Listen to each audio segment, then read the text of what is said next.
think it's 3 o'clock, so I'll just make a brief introduction. Then I would hand over the platform to Professor Byfield to help moderate the lecture. Of course, introduce, call our guest lecturer and also help us moderate the Q&A. Happy New Year, everyone. It's good to have you join us for this edition of our Distinguished Personality Lecture Series at the West African Transitional Justice Center. Just a brief introduction to the center. The West African Transitional Justice Center is based in Abuja in Nigeria, and our focus is on trying to bridge the gap between the practice and scholarship on transitional justice along the West African corridor.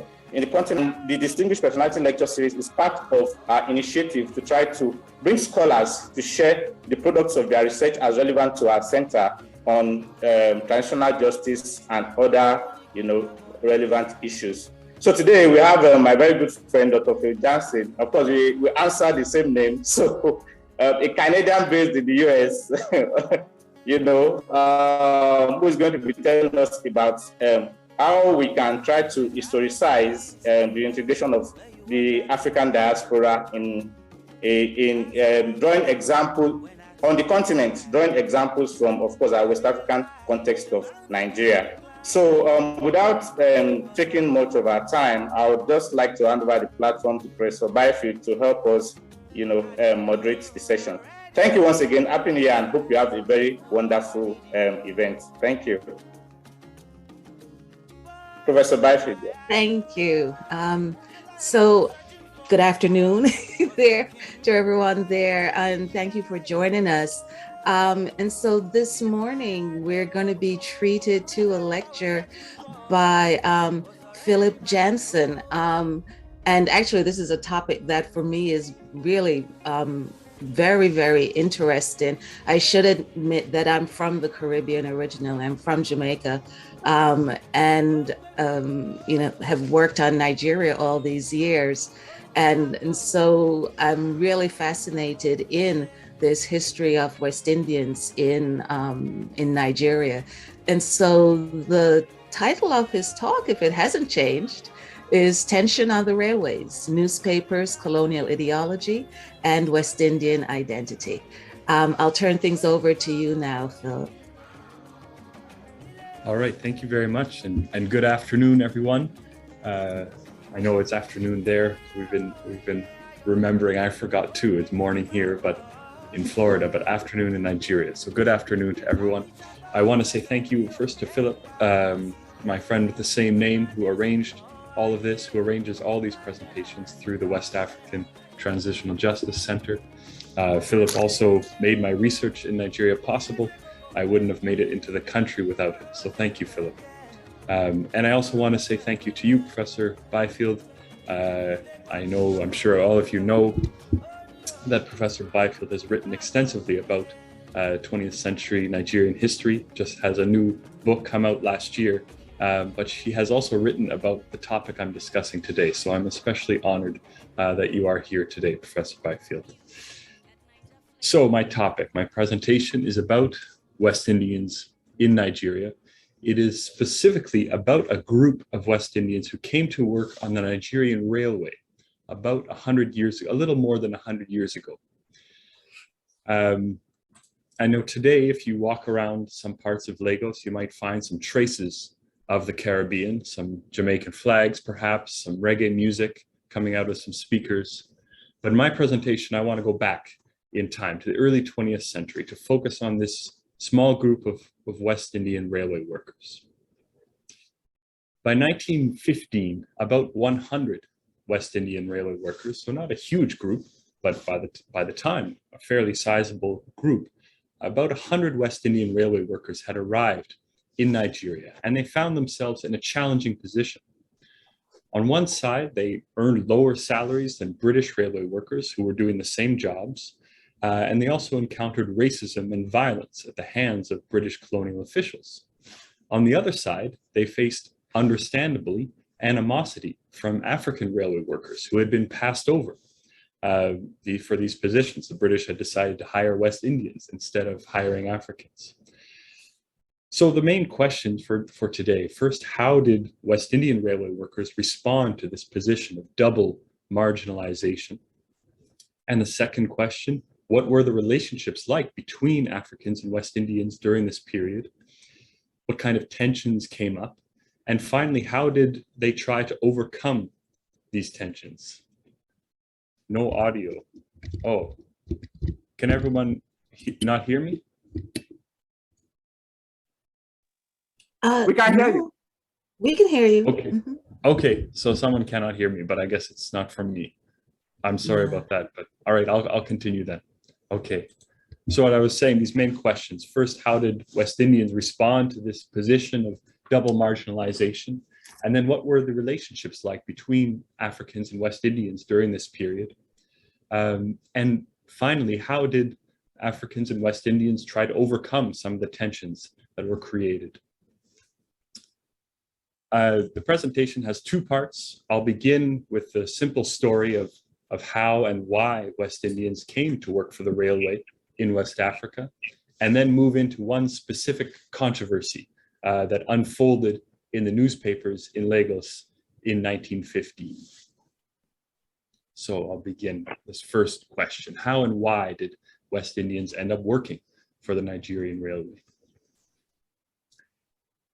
In the first decade of the 20th century, the railway departments of British colonies in West Africa were expanding, but they faced a dilemma. They needed skilled workers for laying track, for repairing engines, for driving locomotives, and so on. But colonial officials believed that training Africans to do these tasks would simply take too much time. There are all these letters of people saying, oh, it will take 15 years and so on. So what would they do? Well, one option they thought was to bring in more railway workers from Europe, from Britain, but this was not always viable because European employees required high salaries and frequent leaves for illnesses and vacations. And so another proposed solution was to hire railway workers from the Caribbean. There had been railways in Jamaica and British Guyana since the 1840s, and in Trinidad and Barbados since the 1880s. So the idea, the British colonial officials, their idea was they could hire West Indians who had experience working on railways, but that they could pay them lower salaries than Europeans. They also believed that West Indians would not get sick in West Africa, which turned out not to be the case. But this was the thinking behind this. And so in 1902, the first West Indian railway workers came to West Africa, 3 men from British Guyana and 1 from Trinidad. They worked in Sierra Leone. Now, the railway departments in the Gold Coast and Nigeria had the same problems. They felt they needed more skilled labor. And they heard about these arrivals from the Caribbean in Sierra Leone. And so they too began inquiring with the Caribbean colonies. But it was not a very effective initiative. Only a very small number of railway workers from the Caribbean came to West Africa. Meanwhile, the railways continued to expand, and the need for skilled labor to build these railways and operate them was becoming more important for the colonial governments. So in comes a man named Francis Waller, who was the deputy general manager of the Nigerian railway.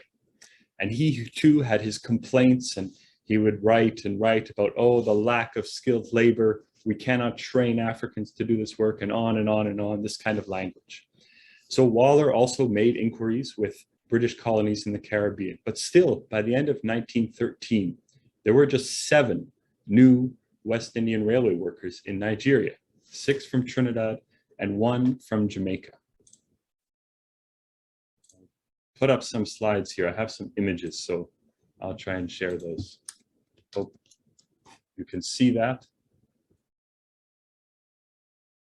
Is that screen showing up for everyone? Yeah, okay, thank you. So here you can see this correspondence here. You see a list of 6 men from Trinidad and 1 from Jamaica. But this was still nowhere close to what Francis Waller, this deputy general manager, had hoped for. So early in 1914, he got permission to go on a recruitment tour of the Caribbean. He made his first stop in Barbados. He arrived there June 15th, 1914, and things did not begin well for him. The day after he arrived, the main Barbados newspaper, the Barbados Advocate, published a letter describing the hardships of life in Nigeria for West Indians. The anonymous letter writer went by a Jamaican, you can see there. Now, this was almost certainly Amos Shackelford. If I go back one slide, you can see there's one man who came from Jamaica. It's not a very good pseudonym. Almost certainly this was Amos Shackelford, who had come to Nigeria the year previously. And in this letter, I don't have the whole thing up there, but Shackelford didn't discourage necessarily West Indians from coming, but he emphasized the high prices of food and the cost of living. He also emphasized the discrepancies between the high salaries of Europeans and the low salaries of West Indians who were doing the same jobs. He also warned about racism, including one of his West Indian colleagues who was assaulted by a European for, quote, not raising his hat. So this letter was published the day when Waller arrived in Barbados, when he was trying to recruit people to come to Nigeria. He was furious. He read Shackelford's letter in the Barbados Advocate. He demanded an interview to smooth things over. So the very next day, the Barbados Advocate, the same newspaper, published an interview with Waller alongside some job advertisements for railway workers in Nigeria. So here's his interview. Waller said, you know, what Shackelford was saying was totally untrue. He claimed the cost of living was very expensive in imported goods, but cheap in poultry and eggs and so on. He also said the salaries were very generous and could, quote, afford a good workman an excellent start in life. As for violence, Waller said, no, West Indians received, quote, all the protection they may need. But above all, he emphasized that he was offering West Indians the opportunity to join an enterprise that was, quote, taking Nigeria out of savagery fast. And so the recruitment of West Indians to work on the railways in West Africa was still focused on this supposed backwardness of Africans and the supposed superiority of West Indians. After Barbados, Waller proceeded on to Trinidad and then British Guyana, where he again countered more negative publicity. Some of Shackelford's colleagues from Trinidad also wrote letters. I won't go into all those details, but they also wrote letters about their experiences, their negative experiences with the British colonial government in Nigeria. Nevertheless, Waller did recruit 84 people. He did not go on to Jamaica. The governor in Jamaica said that he could not promise any available men with railway experience. They were needed in Jamaica. And so Waller ended his recruitment tour after going to Barbados and Trinidad and British Guyana and returned to Nigeria. And then later that year in 1914 and into 1915 is when West Indian railway workers really began arriving in larger numbers in Nigeria. And so that's where we come to the second part, the second question.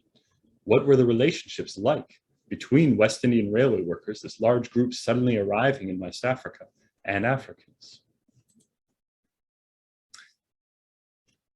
A sip of water, pardon me.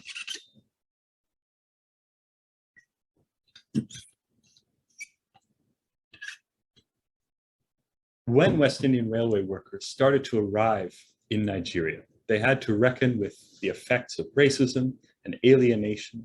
They had lower salaries, segregated living quarters, and the British administration usually ignored their complaints, often about medical care. They would have very little access to hospitals. They were not allowed in European hospitals. And so there are quite a number of letters of their complaints being ignored. So that was from one side. But West Indian railway workers also encountered some tensions from another angle. This sudden influx of West Indians infuriated Nigerian railway workers. The British, as you remember, they had turned to the Caribbean because they considered West Indians to be more capable than Africans of working on the railway. And this seems to have amplified some of the hierarchical attitudes that West Indians themselves had about Africans at this time. So dozens of newspaper articles of Africans willing to offer their perspectives, criticizing what they saw as this superiority complex of West Indians who had come to Nigeria. One example, in January 1915, article in the Nigerian Pioneer, an anonymous article written likely by the editors, calling for the colonial government to, quote, stop the disgrace of imported labor. Instead of importing West Indians to work on the railway, this writer claimed Africans should receive better training instead of, quote, the strangling career of clerkdom. The problem, the writer said, was not with Africans, but with the men who train them and the system they are trained under. So there's a clear target there towards the colonial government to stop this, quote, disgrace of imported labor. So how did West Indian railway workers respond to this predicament? On one side, the racist discrimination of Europeans. On the other hand, the quite understandable animosity of Africans who had been passed over for these jobs. Well, some West Indians began writing back to the newspapers. And interestingly, they called for, in different forms, racial solidarity with Africans. But these claims of racial solidarity often still carry the residues of colonial paternalism. One of the more revealing examples of this trend is a controversy that erupted in February and March of 1915, when the Lagos Standard published an article by Ivanhoe Fitzherbert May titled West Indians in Nigeria. And I'll focus in more detail on this article and then the responses to this article for the remainder of the presentation. Ivanhoe May was from Jamaica, and he had been a clerk in the Nigerian Railway Department since 1912. He began his article by stating that he wanted to improve relations between Africans and West Indians. He explained that West Indians were, quote, further advanced than their African brothers because of their longer history with European civilization. And so May suggested that West Indians should, quote, elevate and assist in bringing the African up to support, quote, the future of the race. Now, May had grown up in a colonial society. He had attended colonial schools in Jamaica. And so his ideas about racial uplift were tied in with ideas about colonization. In fact, May closed his article by declaring that the West Indian presence in Nigeria was likely, quote, a fulfillment of some portion of God's plan for the amelioration of the social and economic condition of the Negro. In other words, May thought that this amelioration could be best accomplished, indeed was meant to be accomplished, through a divinely ordained colonial civilizing mission. This was an allusion to the idea of providential design.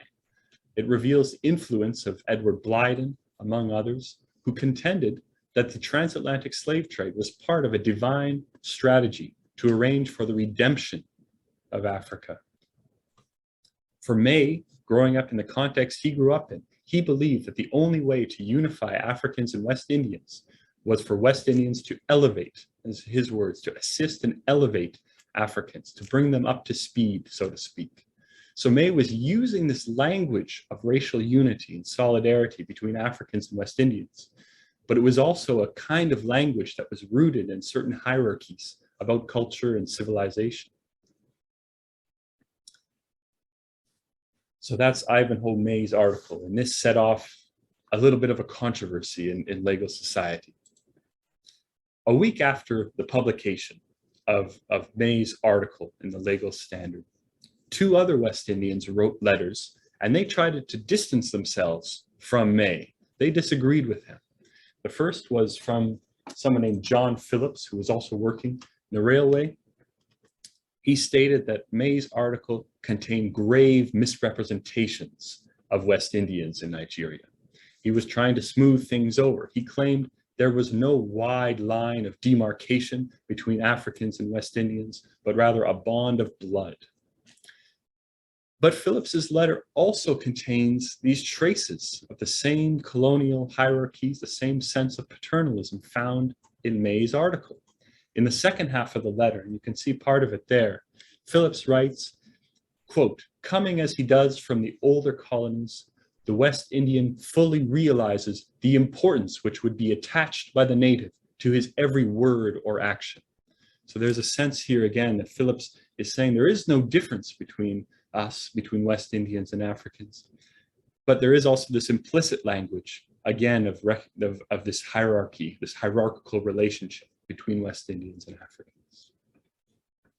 So that was one response from John Phillips. Another response, published that same issue of the Lagos Standard, came from Amos Shackelford, the same Jamaican railway worker who had tried to mess up Francis Waller's recruitment campaign.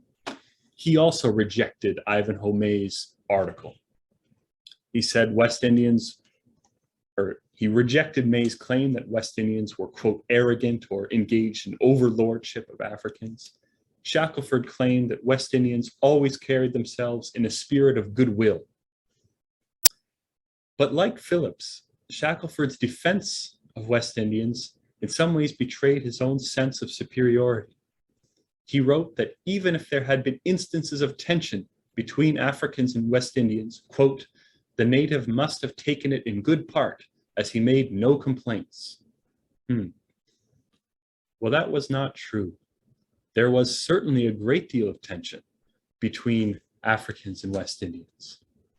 And, quote, "the native" that Shackelford referred to made a lot of complaints. And so that's what I want to focus on for the last part of this presentation. A week after Shackelford's letter and Phillips' letter, so 2 weeks after the original letter from Ivanhoe May, the Lagos Standard published 2 more letters responding to the article, but this time the letters came from Africans. In the first letter, someone named Akinola sarcastically dismissed Ivanhoe May's, quote, "elevation and advancement crusade," and expressed doubt about a bond of union between Africans and West Indians. He stated that such unity was impossible because, quote, "the West Indian clings to his opinion, expressed and implied, that he is far and away superior to the African co-worker, both in civilization and intellect." In closing, you can see there on the right side, in closing, Akinola proposed a straightforward solution to the friction between Africans and West Indians, writing, "Let the West Indian only erase from his imagination the present illusory notion of his superiority over the Nigerian, and the latter will no longer resent the advent of the former in his domains." Clearly, this writer, Akinola, was unconvinced by a notion of unity in which West Indians had to elevate and assist Africans. He cut straight through these hierarchies that were embedded in May's article. He instead proposed that it was West Indians who had to erase their ideas of superiority. So this was a rejection, I think, of a certain form of cultural imperialism and a more genuine call, perhaps, for unity between Africans and West Indians.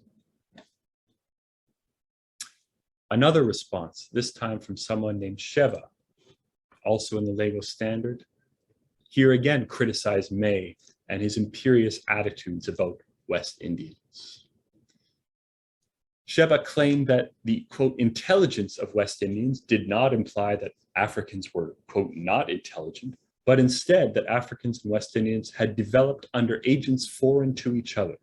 So in this way, Sheva rejected a zero-sum equation of the, quote, "attainment to civilization" of Africans and West Indians, and instead called for a plural or coeval understanding of historical processes in Africa and the Caribbean. In Sheva's mind, the Atlantic slave trade had placed West Indians on a different historical path from Africans, but that did not mean that West Indians were more or less advanced. More significantly, Sheva declared that this tension between Africans and West Indians ran contrary to, quote, "African spirit." Sheva did not say much more about what that meant. The only elaboration provided on this phenomenon was that, quote,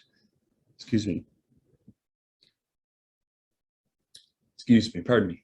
The only elaboration that Sheba provided on this phenomenon of African spirit was that, quote, you can see this on the right side there, with the exception of the Caribs and their descendants, every inhabitant of the West India Islands who lays claim to the commemoration of 1st of August, 1834, the Emancipation Day of liberated Africans, is of African descent and therefore African.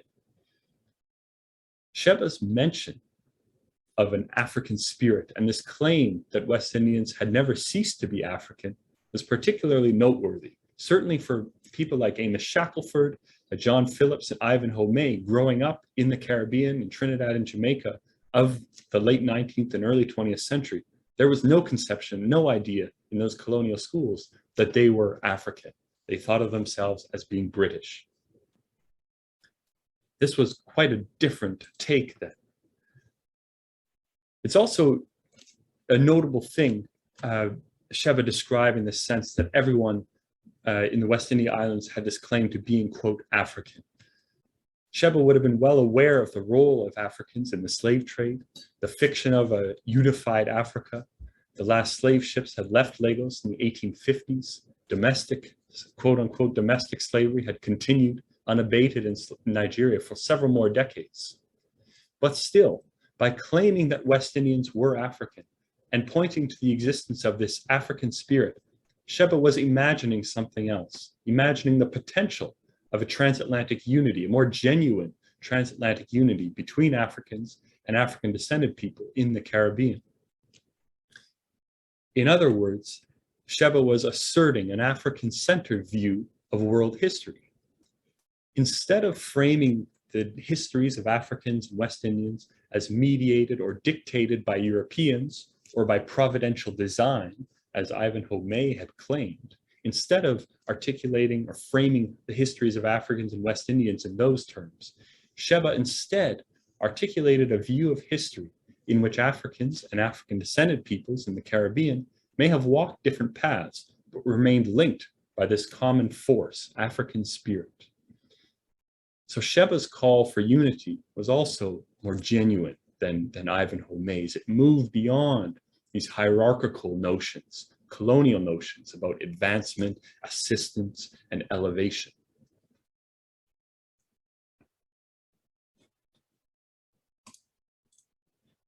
The following week, the Lagos Standard published yet another response to May's article. I think they must have sold a lot of copies because this controversy was really taking up news. It also spread into some other newspapers as well, but I'll focus just on the Lagos Standard.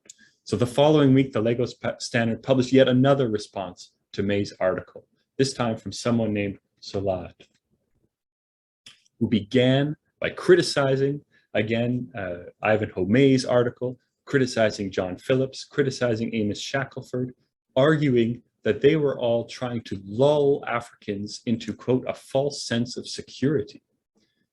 Solad also wrote that, quote, the attitude of the West Indians generally towards the native has been nothing but impolitic, carries with it an air of arrogance. But at the end of the letter, Solad targeted the heart of the issue. At every turn, Africans faced, quote, unnatural obstacles and were encircled by restrictions instead of given opportunities. This was the reason that there were West Indian railway workers in Nigeria in the first place. The colonial government in Nigeria had refused to give Africans the opportunity to train for skilled positions on the railway. So Solad in this way boiled things down, made very clear the issues that Africans faced in British colonies. It wasn't so much the tension between Africans and West Indians that was the heart of the problem. It's the larger structure of the colonial government and the way it made decisions and kept people out, circling them in restrictions, as this writer said. The final act in this controversy surrounding Ivanhoe May's article came a week later, when the Lagos Standard published a final letter to the editor, March 10th, 1915. I don't know who the writer this one was, submitted anonymously. The writer supported the idea of unity between West Indians and Africans. Like Akinola and Sheba, however, the writer pointed that this unity should not be dependent on West Indians elevating Africans, but rather on Africans and West Indians uniting together against British colonialism. This writer rejected the idea of providential design and stated that West Indians like May and John Phillips and Amos Shackelford were not, quote, saviors of the race. Rather, they were, quote, permeated and saturated by Europeanism and European ideas and ideals, and required mental emancipation. There's an anticipation there of Marcus Garvey, and I see someone there has on their screen, on their screen picture, emancipate yourselves from mental slavery, none but ourselves can free our minds, which is from the Bar Marley song that quotes from a Marcus Garvey speech. But here, even before that, there's someone writing in West African newspapers saying that these West Indians required mental emancipation. Like Sheba, this writer also then asserted a common African identity by claiming that the, quote, return of West Indians to Africa could, quote, rightly be termed repatriation, and that West Indians of whatever shade of color, if not purely white, are of African descent.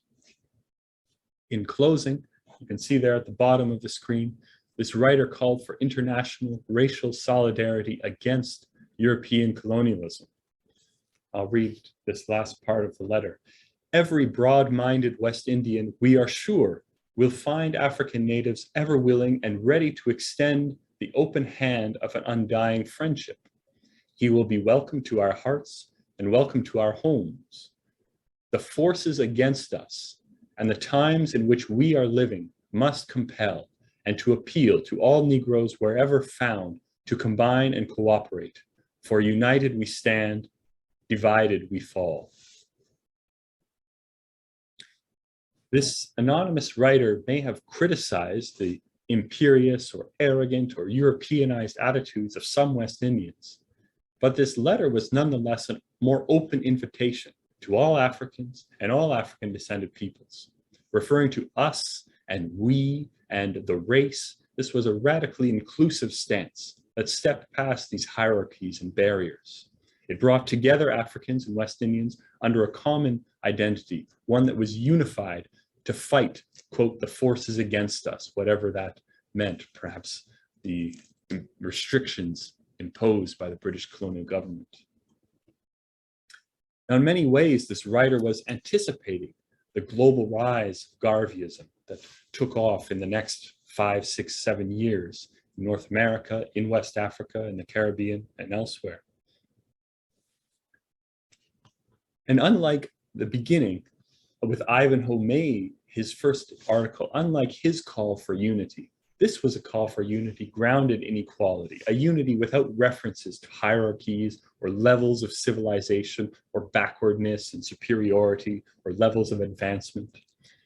By asserting that West Indians and Africans needed to embrace a collective racial identity, the writer was totally turning over May's conviction that West Indians needed to elevate or assist Africans. If anything, this writer was actually advocating for Africans perhaps to assist West Indians in ridding themselves of, quote, Europeanism through mental emancipation. After the publication of this anonymous letter, the controversy surrounding Ivanhoe May's newspaper article appears to have quieted down, at least in the press. These tensions continue to percolate throughout society, but in the press, things seem to have quieted down. But even with this open-ended conclusion, the controversy reveals quite a bit about the relationships between Africans and West Indians in Nigeria at this time, early 20th century. Ivanhoe May and John Phillips and Amos Shackelford and others, they advocated for a form of racial unity between Africans and West Indians. But their language, their thinking was inflected with a sense of colonial hierarchy. They were attracted to the idea and the language of racial unity, but they continued to see themselves in some ways as superior. Meanwhile, Akinola, Sheba, Solad, and others, they rejected these appeals for unity and responded sometimes with animosity, sometimes with resentment, sometimes with irony, but they also seemed to express a sense of regret about this friction, about this tension, and made their own efforts, presented their own ideas of ways to surmount tension between Africans and West Indians. So where can I guess I'll wind up here and conclude. There's a book written about 15 years ago, a writer named Michelle Stephens. She wrote a book about Marcus Garvey, speaking of Marcus Garvey, C.L.R. James, and Claude McKay, three very prominent West Indian intellectuals. And in one part of the book, she writes that these three figures, they were, quote, both resisting empire and carrying its tropes along in their wake, which I think is a very well-crafted sentence. Many West Indian railway workers, I think, in this time period, followed a similar pattern of thinking in their trajectories between the Caribbean and Africa. Someone like Amos Shackelford, for example, trying to disrupt this recruitment tour of someone like Francis Waller, trying to push for better salaries for his fellow workers, even making claims for racial unity, but still in his thinking, carrying these ideas of empire, carrying these tropes along with him. Their calls for racial unity intertwined with their loyalties to the British Empire. And Africans were quick to point out how these colonial ideologies remain present. As I've made clear, these West African newspapers provided an outlet for these tensions between Africans and West Indians. But African intellectuals, as I've made clear, also sought to move beyond these tensions. They attempted to go beyond the boundaries of the British Empire. They attempted to reimagine and rewrite the history of these connections between Africa and the Caribbean, and in doing so established a foundation for the future. There's much more to say about what would happen in the 1920s and 1930s with the stories of West Indians in West Africa, but I think I will stop there for now and leave some time for comments and questions. Thank you very much, everybody, for your attention.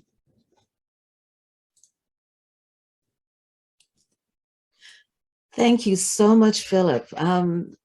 So this was, I'm so thankful that you are working on this for my own personal reasons, somewhat selfish, but I think this, what you're looking at here in this period, I think is so important to the larger intellectual history that we are trying to write about the African diaspora, and one in which Africa is, in fact, very much a part of the conversation. So at this time, does anyone have any questions or comments for Philip? Okay, so while you ponder that, I can actually start with a question that came to mind too, Philip, as you were talking. And one of, there are a couple that I have, but the first one I'll start with is that you're absolutely right. This is a small group that came to work on the railway, but there were other West Indians there.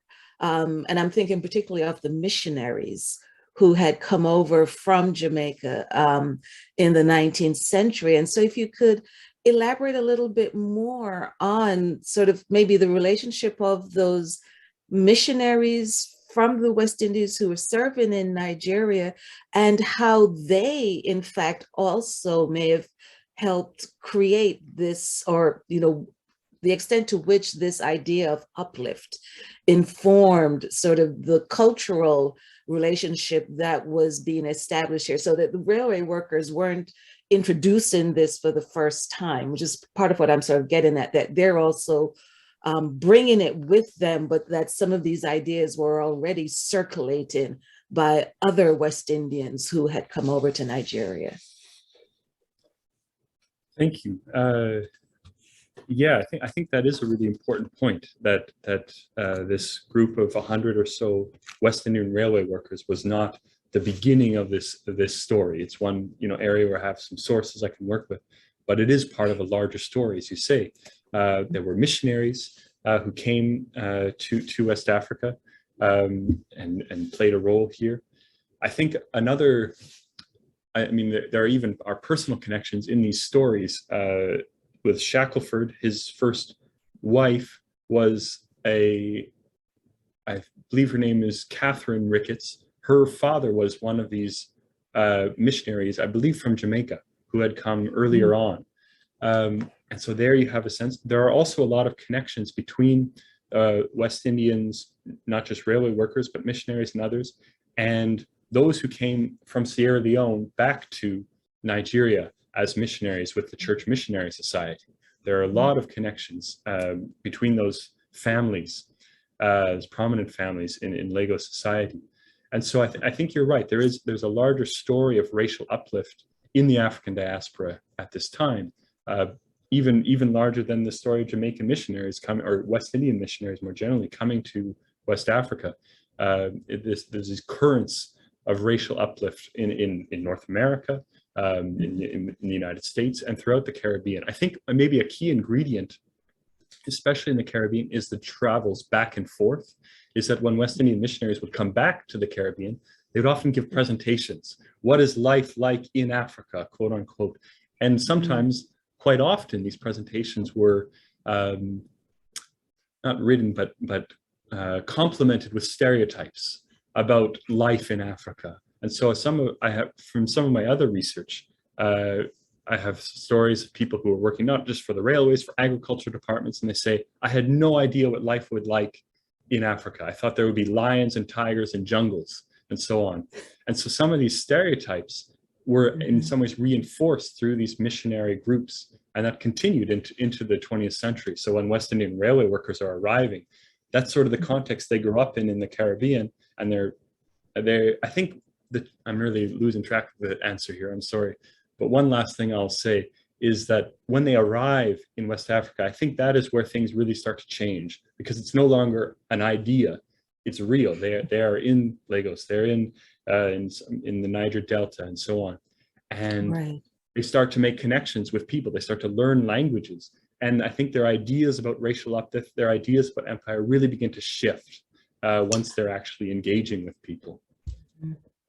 Oh, okay. There are a couple of things in the comments, in the chats rather. And so this from the other Philip. I'll just let you read it and then you can respond to that. Okay, in terms of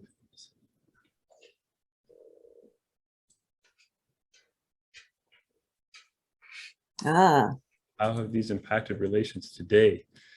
That's an interesting question. You know, when I was in London at one point, and I spoke with someone, and she was a teacher, and she was tutoring students who were, how did the story go? She was tutoring students who were West Indian background in London, and she had a flatmate who was Nigerian. And the teacher told me, I had told her about this research I was doing. She had done some research in West Africa as well. And she said that her flatmate, this man from Nigeria, referred to the West Indian students that she was tutoring as sons of slaves. And so there's a dynamic there. The example I gave before of Sheba, who asserted, you know, this bond of unity. All who celebrate the 1st of August, 1834, Emancipation Day, are of African descent and therefore African. There's a real embrace there from Sheba toward West Indians. In this case of this, I mean, it's one small anecdote, Philip, it doesn't answer a broad story, but an attitude of someone who continued in 2014 or something to view West Indians as, quote, the sons of slaves. So that, I mean, that's just one example of the spillover of these kinds of tensions that haven't always gone away despite efforts to counter that. Yeah. The question from Ebenezer Adeyemi, what was the British colonialist response to these controversies? Yeah, did they pick up on this in any way? That's an interesting question, Ebenezer. Thank you. there was one other letter that I didn't include in this presentation. I thought it was starting to get, and then another response, and then another response, and another response to all these letters. I thought it would become a bit tiresome. But one letter comes, I'm not sure if it was written by a European. It was also written anonymously. And so sometimes these newspaper editors had ways of, trying to stoke controversies to sell newspapers. But if I take it at face value, the letter was submitted anonymously by, quote, a European. That's the person who wrote this letter responding. And they just had a total misreading of the entire situation. And this person wrote and said, complaining about Ivanhoe May in his first letter calling for unity between West Indians and West Africans. This writer said, he used this idea of God helps those who help themselves. And he believed that Ivanhoe May was Nigerian and was complaining about being passed over for these jobs, and was complaining and wanted help from West Indians and the British government to get better access to these better paying jobs in the colonial government, even though that was totally a misreading of the entire situation and tells you something about the racial attitudes of the colonial government at the time, who tended to see West Indians and Africans sometimes, when it was convenient, as no different. They made these separations at other times, say, oh, West Indians are more superior, we can use them to hire, build railways in West Africa. At other occasions, the colonial government was very eager to make this sort of naturalized sameness between Africans and West Indians when it suited them. So that was one response. More generally, the British colonial government became later on quite nervous about some of the attitudes of West Indians who were becoming more critical of the colonial government. Amos Shackelford, who I mentioned before, there's a historian, Rina Okonkwo, there in Nigeria, who's written quite a bit about Amos Shackelford. He became I think the president or one of the treasurer or something of the local chapter of the UNIA, Marcus Garvey's association, in 1920. And so then all of a sudden, these interactions between Africans and West Indians became more of a threat than these tensions earlier on. Thank you for your question, Ebenezer. Actually, I'm just going to interject and ask a follow-up on the last point you made. So he also worked with the NNDP and Herbert Macaulay. So do you have can you elaborate for us a little bit how that relationship developed? That's an interesting one. I think part of it may have had to do, there was one of the missionary teachers, there were a group of I think actually all the teachers were from Jamaica, who worked in the Southeast, partly for missionary group, partly for the colonial government education department. There's a book, his last name is Wari Boko. He's written all about this group of West Indian missionaries in Southeast Nigeria. Oh, okay. Some of them would come, they had very close relationships with the Niger Delta Pastorate, which was a group started by returnees from Sierra Leone, from Crowther and so on. And they came up to, and who were also related to Herbert Macaulay. So there's the connection, again, with these familial connections. And so when there's one missionary, Lebert Viech, who came up to Lagos. He was looking for a place to live. He was clearly friends with Amos Shackelford, of all people. He stayed at his home while he was trying to find residence. This was in 1915 or 16, I think. And I think it was through him that Shackelford first became friends with Macaulay. There's this amazing letter in 1917, I think, maybe a bit later, I'm not sure, of Amos Shackelford writing a letter to Macaulay. I think this comes from Rina Okonkwo's research. And now I'm forgetting where you find things. In any case, Shackelford writes this amazing letter to Macaulay saying, I'm going back to Jamaica, but I cannot wait to return to my country, referring to Nigeria.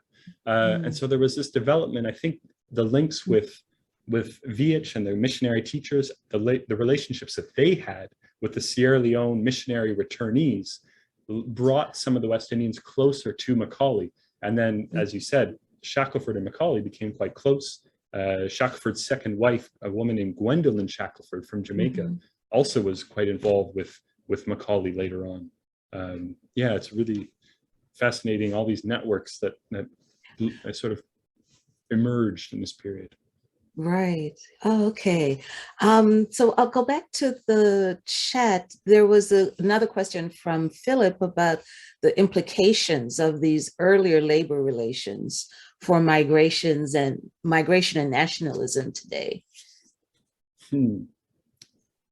That's an interesting question, Philip. You're bringing me to the present. I'm a historian. I don't know how to answer all these questions. Both of your questions, you're pushing me to the present. That's an interesting, in some ways, if you think in the Caribbean context, there's a long history of West Indian labor migration that in some ways these railway employees were a part of. All around the Caribbean, there were railway workers who went to Panama, working in the Panama Canal. In fact, Francis Waller had planned to go to the Panama Canal, but it was 1914, with the beginnings of the war, he decided not to in the end. He was advised not to. But there was, West Indians were moving all around the Caribbean to Cuba, to Panama, to the United States. And so there was this extension to West Africa was not such a radical thing in some ways. It was different because you have these dynamics of the history of the transatlantic slave trade. But in terms of a labor migration story, it was not such a different thing. Men would often go for 3 years at a time, send back their remittances to their wives, sometimes renew for another contract, but often go back after 3 years or 6 years, and that was it. Story of labor migration. So in some ways, it is part of a larger story of today of West Indians who continue to travel. Where I'm from in Canada, there's a long history of West Indians who have come as workers to work in Canada and have often been treated very badly, I will say. For those of you who think Canada is a great country, it's not the case. But migration and nationalism today, this question, I wonder about between West Indians and Nigeria. I'm not sure exactly. I mean, Professor Byfield would probably be able to weigh in on this even more. I know you've done research on more contemporary stories of West Indians who have come to Nigeria. How have they been involved in nationalist movements? I honestly, I don't know, Philip. It's a tough question for me to answer, but I know that Professor Byfield probably can shed some light on this. A bit, and I think, so my new project that I'm currently working on is sort of a social history of West Indian women who married Nigerian men and then settled in Nigeria, primarily in the Southwest, Lagos, Ibadan. And so one of the things that I think is really interesting is that a lot of these women were, they came to Nigeria in the 60s and 70s. They met their Nigerian husbands in either Canada or the UK. And so, as Philip said before, that they're part of this longer history of migration in the Caribbean. And, in the 19th century, they are going to the plantations in Costa Rica, Nicaragua, as well as the Panama Canal, the plantations in Cuba. Women were an important part of that migration as well, too. And even though the women who came to Africa in this early period, some of them associated with missionary societies, but more often, I think, as familial, accompaniers, whatever the word would be. But they were coming as wives or they were children. And the ones who are coming later, I think are part of that. So they're part of that long history of just migration for either work opportunities in the 1950s. Most of them were traveling for school.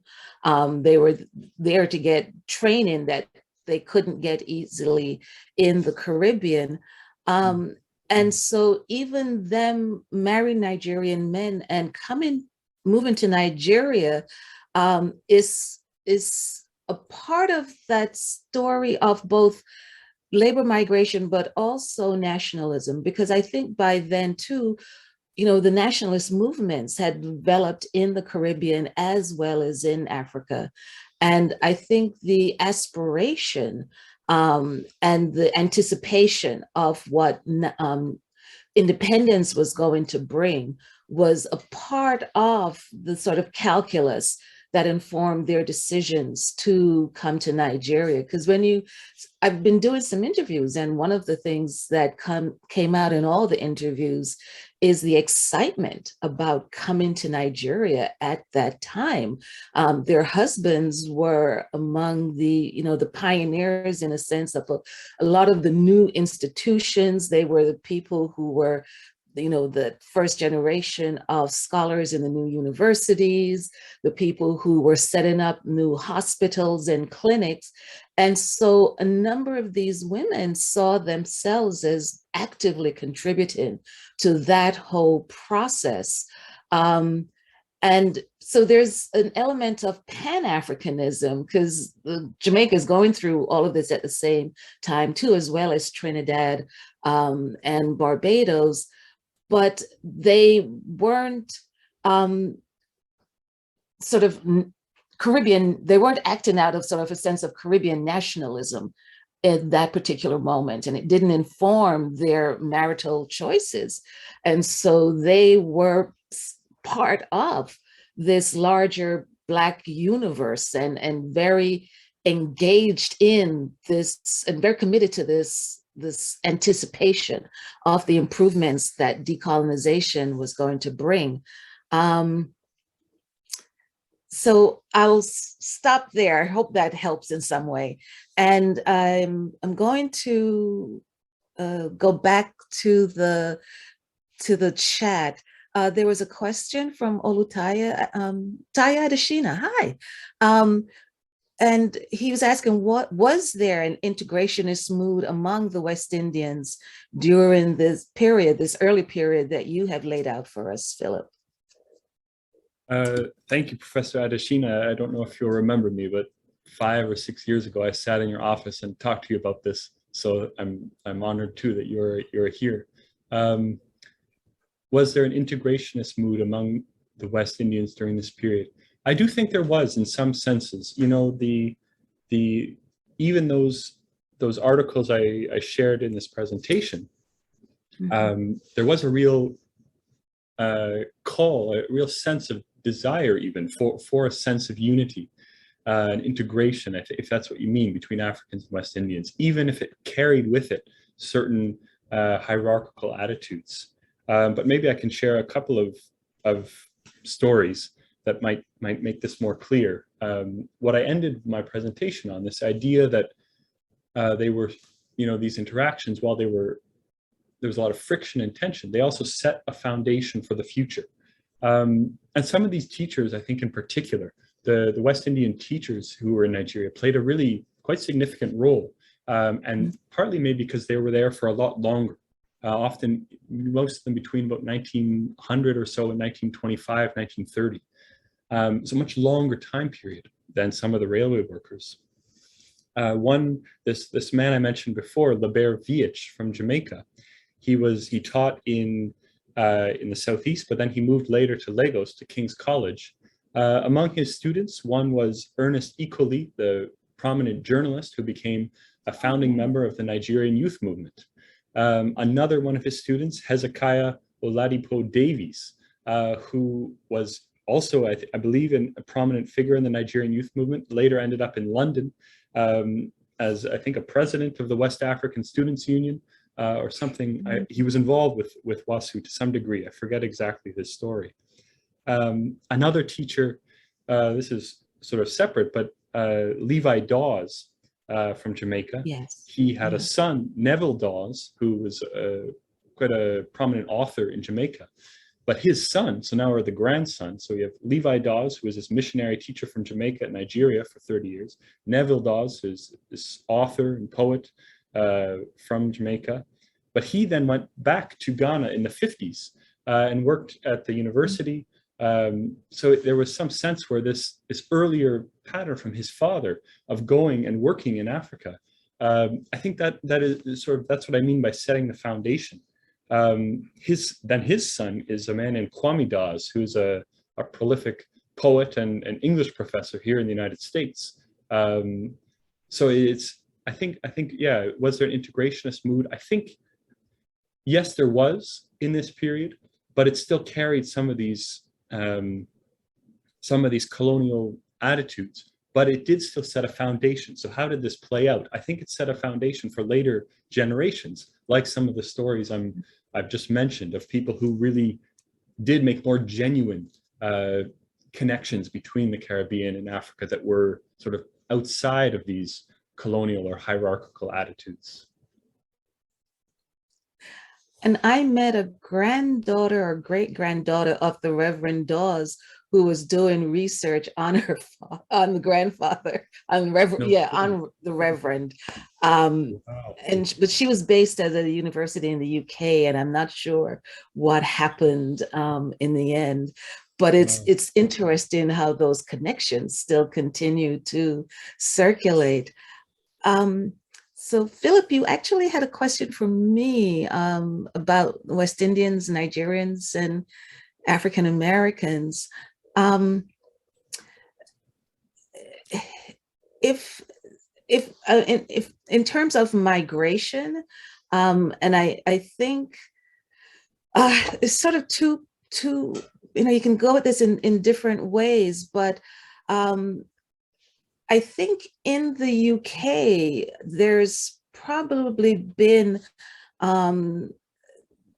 sort of a much closer relationship, or certainly a more active political engagement among West Indians and Nigerians than what you see in the US. And one of the things that's certainly been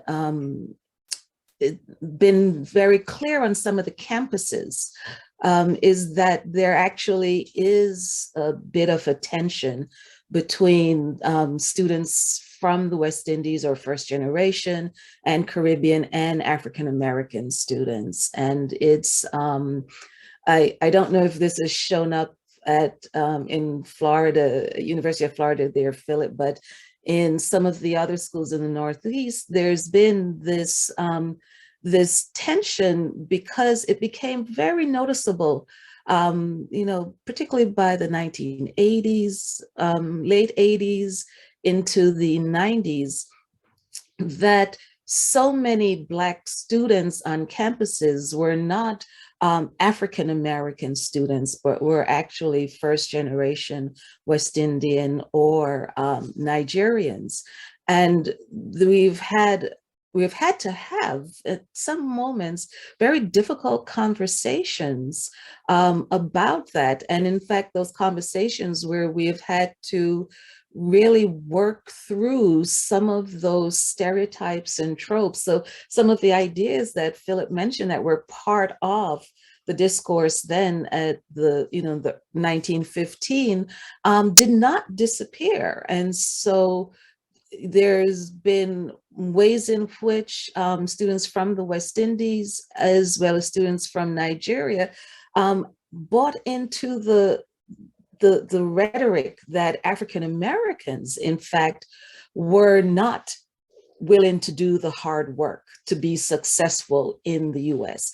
And so rather than understanding the ways in which racism was structured in this country and the very ways in which it framed opportunities for education, social advancement, the way in which it shaped where people could live, the access they would have to resources, that many immigrants came over thinking that African Americans just weren't working hard enough. And in fact, particularly at college, people telling their children, don't bring an African American home with you.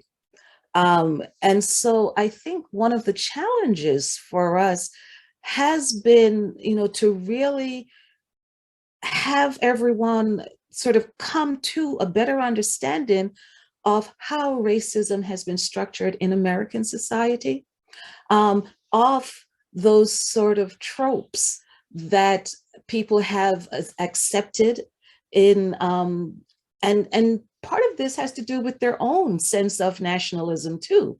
That as Jamaicans, we are hardworking and we come here and we do well, and elements of that model minority thing, and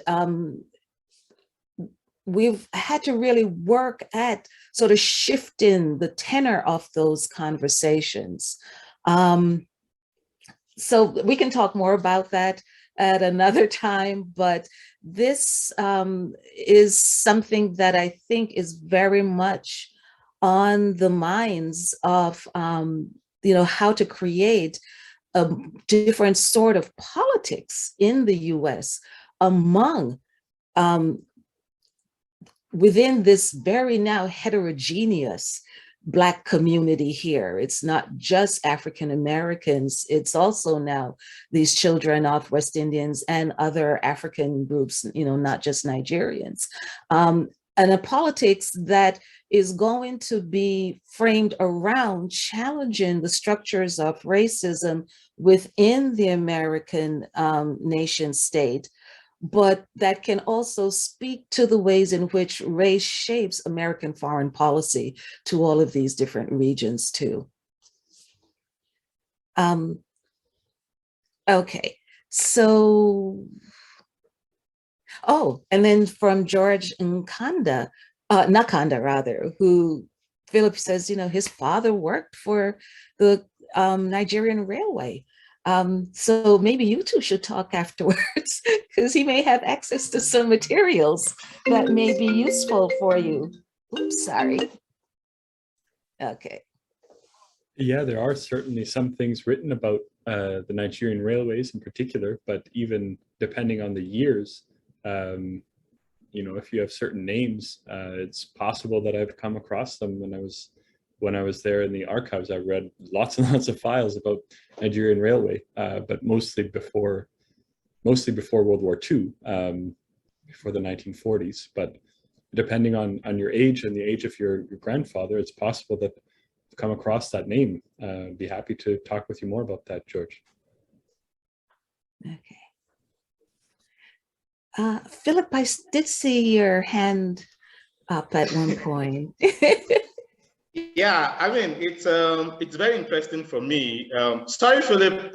When I hear Philip, I'm always trying to work in my mind which of the Philips are been referred to in this lecture. So it's sorry. But it's fine. I mean, it's interesting. So I'm sorry for bringing you to the present, but I also was trying to make the connect between your experiences with the newspapers in the archives and how that has played out, within the present. And I love Professor Byfield's, intervention to tell us about the narrative of labor itself that has become a way of stereotyping people, saying that people are lazy. Now, what has been what came immediately to my mind is also the kind of xenophobic context that we have in Africa, which is not necessarily something that has to do with color now, but But you hear a lot of Nigerians also saying that South African men are lazy. The men always are the targets. They are lazy. They're not hardworking, and so they perceive us as threats.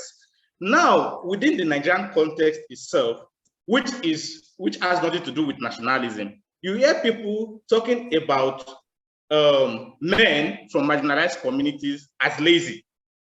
You look at people from the Middle Belt, for instance, and they tell you that they do not like to work, they're lazy people. So there's a trend for me that has become a bit interesting when it comes to, how a colonial legacy of disenfranchisement, of dispossession of people has led to a stereotype of saying these people are lazy, irrespective of the geography within this context.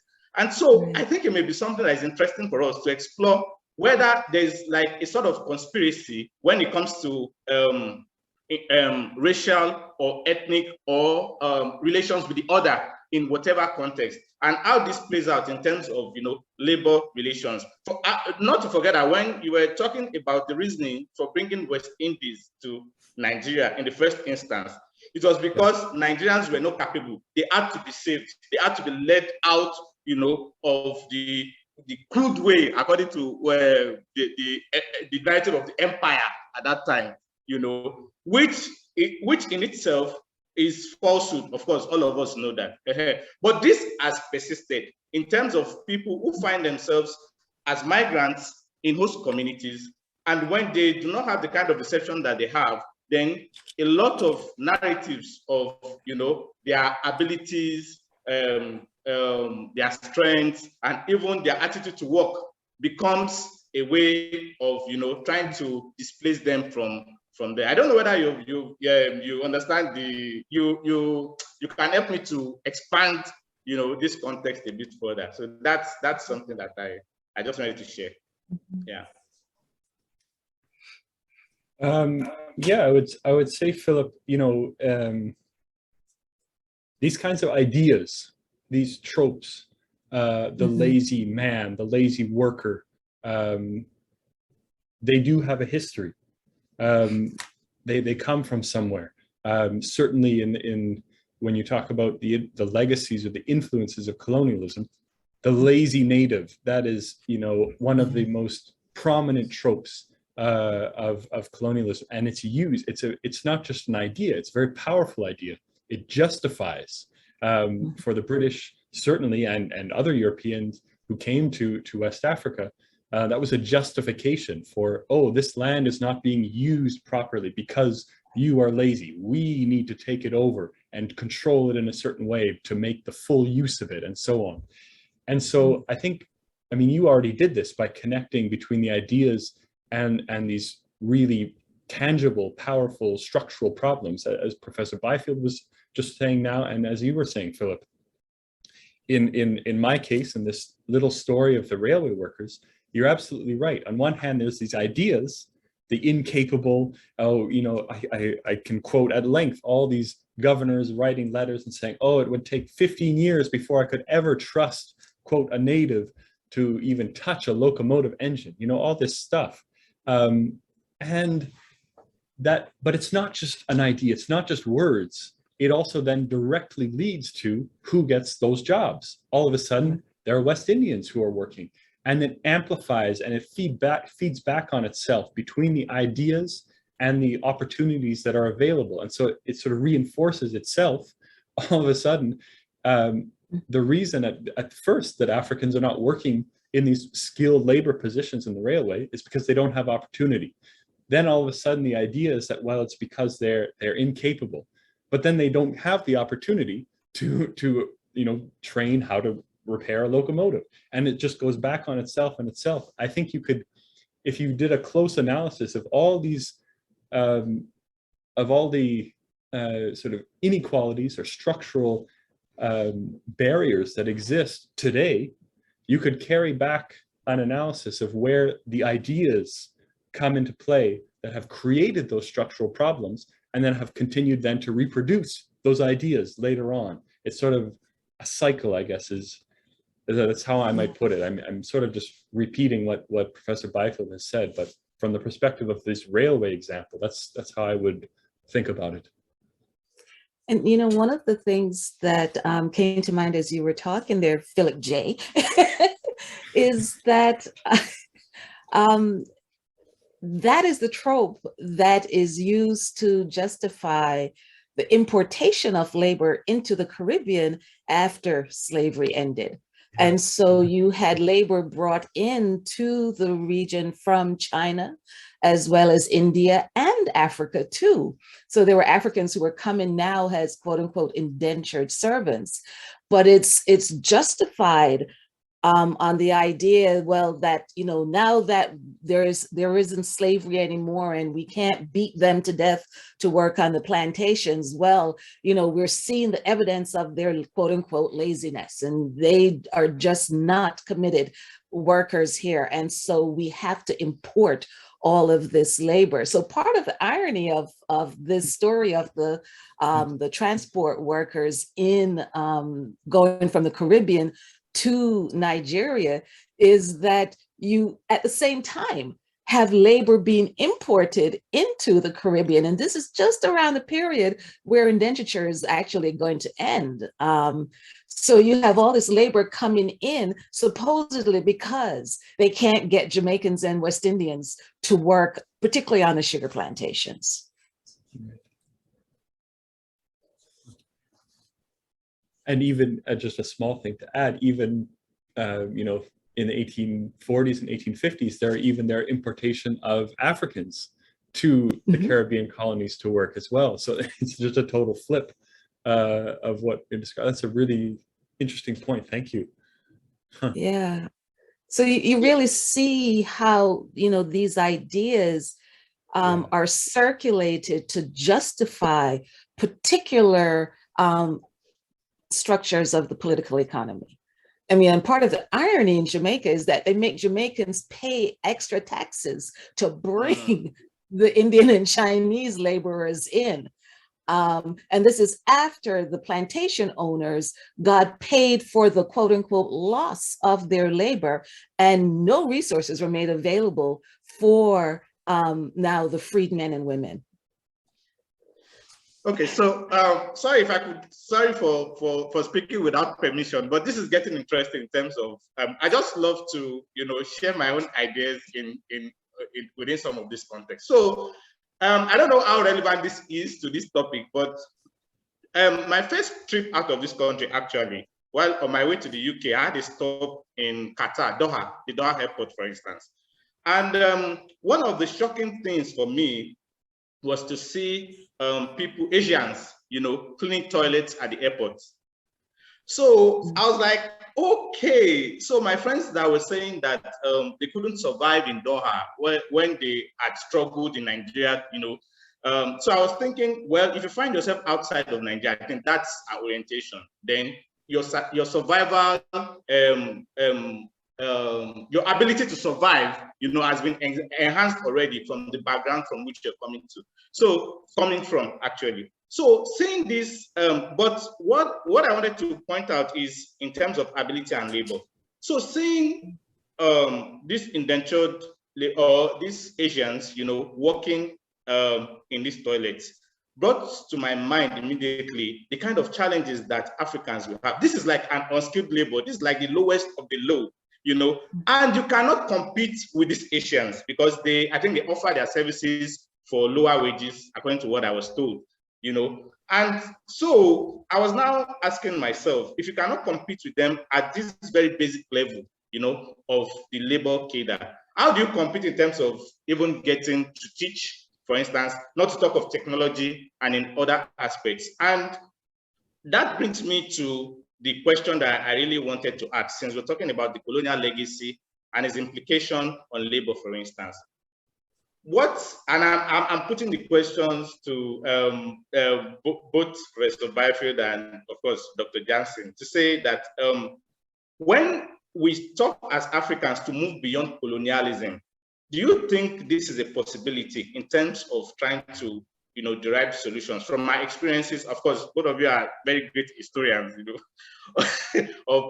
so I'm trying to find out, from the historical perspective, when you tell people from neo-colonies to try to move beyond colonialism in charting the course forward for development, bringing to mind the fact that there are structures like Phil has been mentioning all the time, these structures that have been put in place and that have been difficult to eliminate. For instance, in terms of governance, I don't think there's going to be any other form of governance that is acceptable as the world is today, apart from the liberal Western democracy, which apparently hasn't been working for us as long as we're concerned, So in terms of moving beyond colonialism, what do you think should be our approach, to this as Africans, on the continent? Yeah.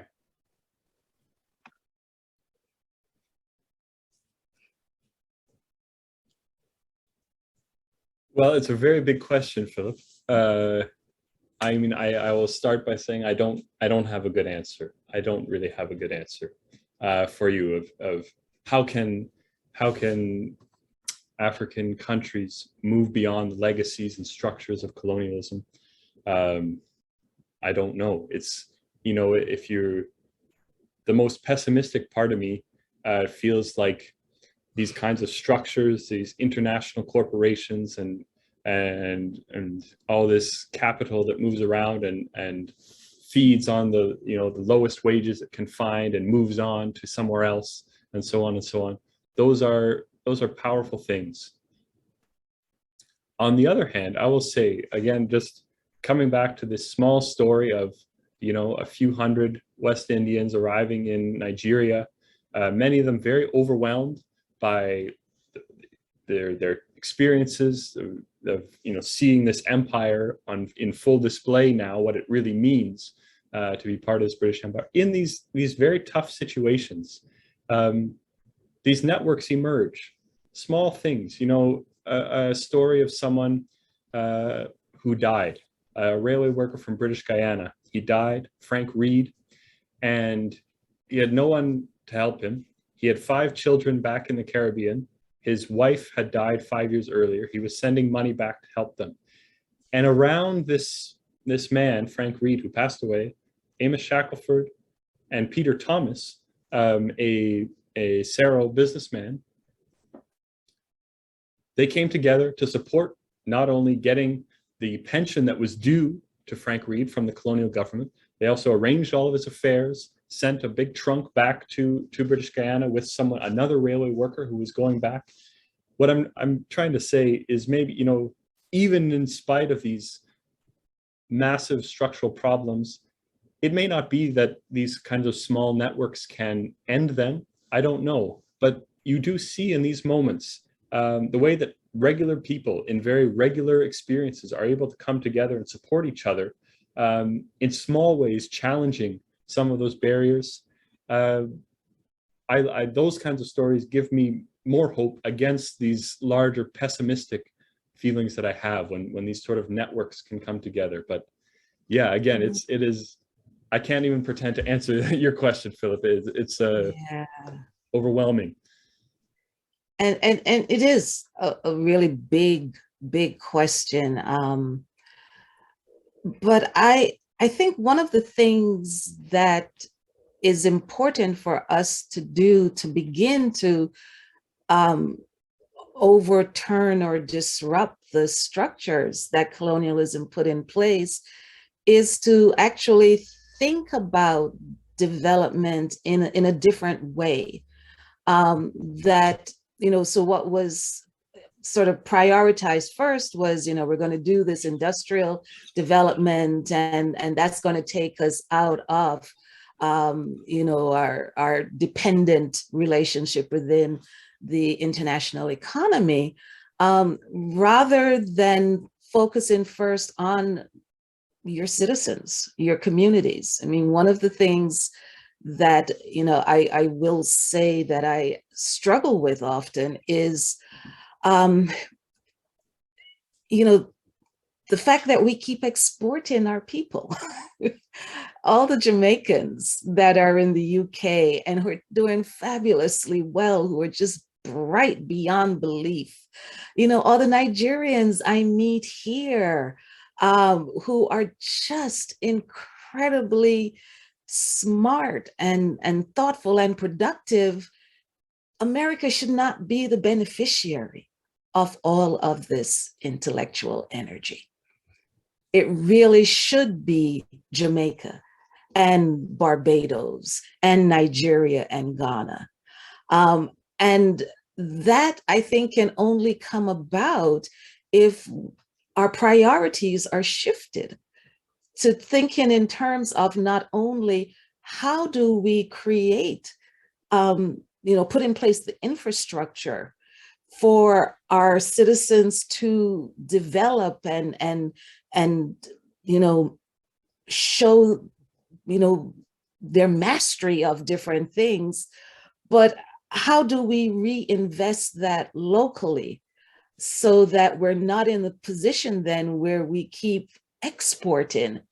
You know, we keep exporting that knowledge, we keep exporting that drive. And it's not to say that the people who don't leave don't have that too, but it would put us in a different position, I think, if in some ways it means stepping out of the priorities that the international communities highlight. I mean, one of the things that I think Americans are dealing with here is, you know, the structural adjustment that happened in Africa in the 1990s. That's what America is dealing with now. They're not calling it structural adjustment, but the disinvestment in people and in communities and the celebration of wealth, however you claim it or however you obtain it. That's what is happening here now. And in fact, going back to, you know, the point Philip O made about liberal democracy cannot sustain the sort of inequalities that are now defining the West. I mean, people are upset, and they should be. They haven't found good ways of dealing with their upset and their anger. And in fact, what they do is they fall back on those tropes, that it's those lazy people from these other places who are coming and taking away our resources from us that rightfully belong to us. We're all, in fact, I think all of these countries, regardless of however you define your political and economic structures, we're all in a very fragile place right now because, in fact, we haven't been taking care of our citizens. So no solution, but food for thought. Yeah. Okay. Yeah. Thank you very much, Professor Byfield. Okay. I think there's something on the chat. I don't know if we want to take that. Okay, I think it's a direct message to me, so let me not distract the group with that. But our time is fast spent. We only have 2 minutes. So just to say thank you to Dr. Jansen, our guest lecturer, for your thought-provoking lecture and the wonderful and expert moderation of Professor Judith Byfield. I must say that we're not going to let Professor Byfield go with our wealth of experience. So we're going to bring you back, you know, for a lecture, and we're looking forward to even your book from your own ongoing project, you know, which is something that I know we're going to like benefit from. So we're happy to have a discussion on it, you know, whenever it's ready. I also like to say thank you to everyone who joined us for the first lecture of the year. Of course, we have it, you know, during the first month of every quarter.